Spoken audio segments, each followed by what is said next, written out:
So I call this internal controls grant style.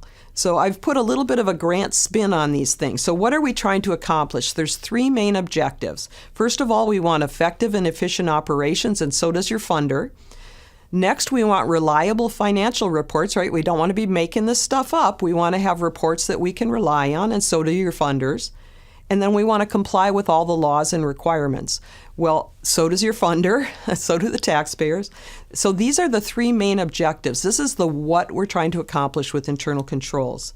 And then there's five main components. You know, if I had my those bear claws that I showed you in procurement, I could have an internal control bear claw.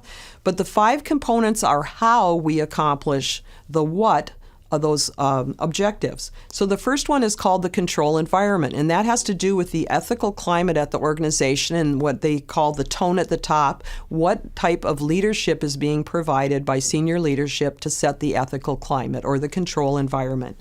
The next is how do we assess risk? You know, what things are likely to happen, what things are not likely to happen.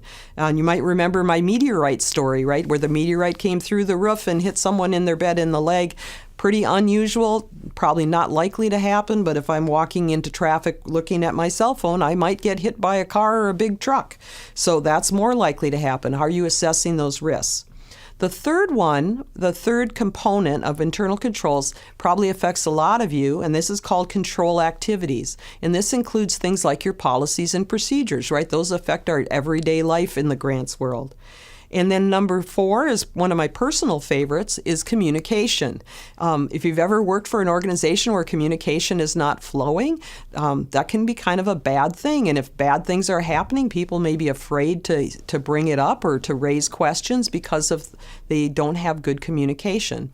Likewise, part of communication is communicating information. So are you sharing with the program what are the results, the financial results? Hey, you finance folks, make sure the program is engaged in reviewing those reports so that they can make sure that everything that posted into their program is correct. And then finally, monitoring. Monitoring is, do we walk the walk? We've made a lot of assumptions that people are doing all these internal control processes, but are they really doing them? So monitoring is going around behind and seeing, is it what we think is happening is really happening? And if you do these 5 components, you could have these 7 benefits. The first one is that grants are used as they're supposed to be used. They're properly used. The next one is that if there's some errors, they can be detected and even just have good processes so that you can prevent errors from happening. You also reduce the risk of fraud. That is one of the worst grant stories to tell, is when there are frauds and people have, absconded with the money or committed other, really horrible things that affect communities. And it's not just about, the internal controls from a process standpoint. I did some work with an association in a large city whose CFO was in jail because he had embezzled funds and there was fraud. And they had to come through and pick up the pieces because people needed help in their community. But because of this thing that had happened, it really tainted the organization. And then we want timely reporting. As I mentioned before, if you don't file those reports on time, that's going to be a problem. And we want to contribute to accounting accuracy, because accountants want to be accurate, but sometimes there's just things they don't pick up. And if you're a program staff, you might look at this and go, wait a minute, that's not ours. Why is that in our account? And it's just, sometimes there can be some boo-boos.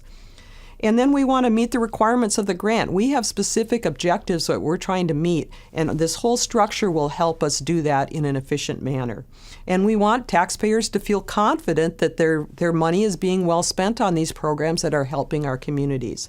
So there's a lot of benefits to doing internal controls, not just having that big blanket to keep us warm, but also to make sure that we are actually helping the people we're supposed to help.